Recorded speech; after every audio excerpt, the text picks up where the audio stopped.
You are looking at a man who has made 10,000 die rolls in the last 3 days. Why? For you.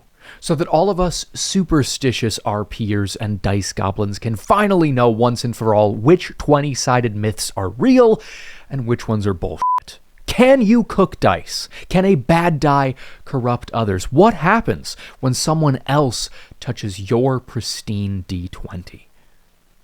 I have the answers. The first thing I did was figure out a way to track all of these die rolls. What I was picturing was, I thought, simple. An app that has buttons 1 to 20 that would log every time I pushed a button and would track the total number of buttons pushed. When I tell you I scoured the internet looking for such an app, I'm lying to you. I looked for like maybe 5 minutes. But in those 5 minutes, I found nothing. So my path was clear. I would need to build the app I pictured. I texted my friend Hussein, who has made video games and built websites and is just generally a big ol' nerd, and I asked him what the easiest way would be to build the app that I was talking about. He suggested Unity, so I downloaded it, I fired up a YouTube tutorial, and I spent around 3 hours making this gorgeous app. That UI, those animations, truly groundbreaking stuff. Side note, even building this dinky, rudimentary application was really hard for a coding novice like me, so I just want to say, because I've never said it before, I didn't realize. Thank you. All the people that do this for a living and make actually useful apps that look good. Wow. I appreciate it. You're doing good work. Now, armed with this program that is taking the App Store by storm, it was time to start rolling. I'm testing 4 superstitions using 5 dice, but it is not as easy as it sounds. I wanted this to be a genuinely scientific study, so I knew that if I only rolled the dice 100, 200, 500 times, we just wouldn't have enough data to go off of. That's why I rolled each of these dice 1,000 times before any experimentation was done, and then another 1,000 times after the experiments were complete. With that kind of sample size, you can rest assured knowing that these findings are fact. If you try this yourself and you get different results, you did something wrong. Our first superstition, corruption. Many gamers believe that unlucky dice have the power to pass their bad luck on to nearby dice, turning them to the dark side. Still others think that lucky dice can pull bad ones out of their squalor and increase their likelihood to roll those coveted nat 20s. And a mere handful of dice chuckers hold an ancient belief that when an unlucky and a lucky die rest next to each other for long enough, they can exchange their powers entirely.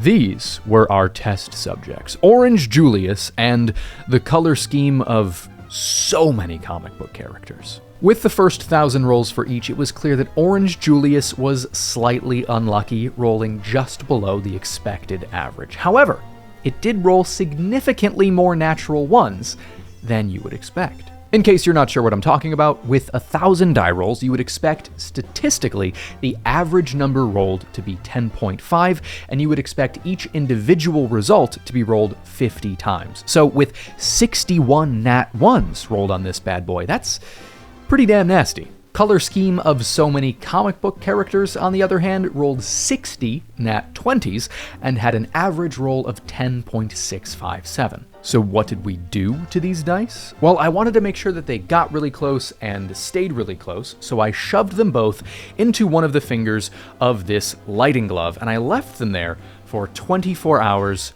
just like this. That is plenty of time for one of those dice to corrupt the other. And we discovered something fascinating. The lucky die plummeted from an average roll of 10.657 to 10.397. Good luck vanquished by bad luck. But wait, what happened to Orange Julius?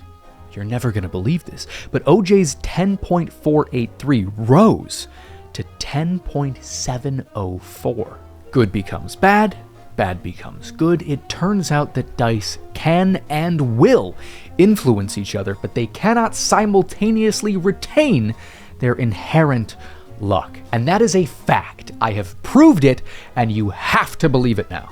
Next, a very popular theory, cooking dice. Legend has it that regardless of the luckiness of a die, if you leave the die with a particular side face up, the die will learn to land on that side more often. For that reason, many people leave their D20s with the 20 side face up, hoping, praying for more fat natties. But is there scientific evidence to support this strange practice? The first 1,000 rolls for this lovely little die showed that it was just a little bit unlucky, rolling slightly below the expected average. I left it with its 20 side face up for 24 hours, and then I rolled it another 1,000 times. I regret to inform all of you dice cookers that it had very little impact on the average roll, and it actually seemed to make matters worse on the nat 20 side of things. Before the experiment, the die rolled 52 20s out of 1,000, which is just slightly better than you would expect.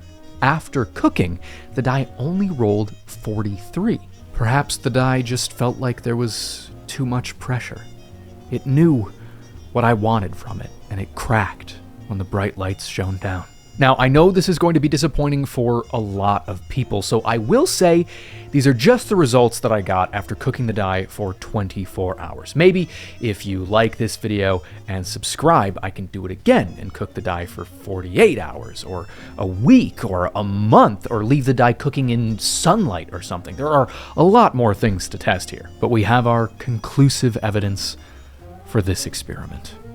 Cooking a die for 24 hours is hardly worth it. I'm sorry. On to a very interesting experiment, one I performed on my unluckiest die. I call this fella the Bumblebee, and his first 1,000 rolls landed him an average of 10.132. Atrocious. Embarrassing, even. It was clear which die deserved punishment. I put Bumblebee in my freezer for 24 hours, surrounded by a staple of any grown man's diet, chicken dinosaurs. The theory here is that bad dice can be negatively reinforced into becoming good dice. You might verbally berate them, you might throw them in a dice jail, or yes, you might even freeze them. After taking Bumblebee out of the freezer and warming him up with another 1,000 die rolls, he told us something fascinating.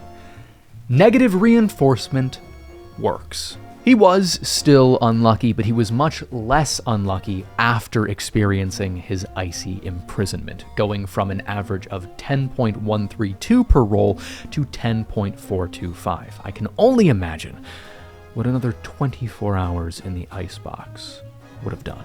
And here we are, just one more experiment left to share. And this one with the most drastic results of all, the biggest luck swing of any test I've shown. If you're a seasoned RPer, you know that there may well be no greater crime than touching someone else's dice. It may seem like a harmless act, but it is met with more fury than uttering the true name of the Scottish play in a theater. So I invited Hussein, the man who made this whole video possible, over to my home to touch a lucky die. I don't have a video of this happening, so you'll just have to take my word for it, but trust me, it is imprinted in my head more clearly than the birth of my 13th son. He picked up this die, Chocolate Thunder, he groped it with his hands, he blew on it, and he gave it a roll. I almost threw up. I then proceeded to roll the die 1,000 times. And what do you know, a die that once rolled 45 20s out of 1,000 instead rolled just 33. 33! That is a statistical anomaly. And if that wasn't enough, the average roll plummeted from 10.629 to a paltry 10.237. All of you who fear others touching your dice, you are right to fear it. And now, you have the proof. That's all I got. Please leave a comment below if there are any dice superstitions that you have that I did not test here today. And maybe, if people like this video, I'll give them a shot at a later date. Also, subscribe, or I will come to your house and I will touch your dice. Thank you. Bye.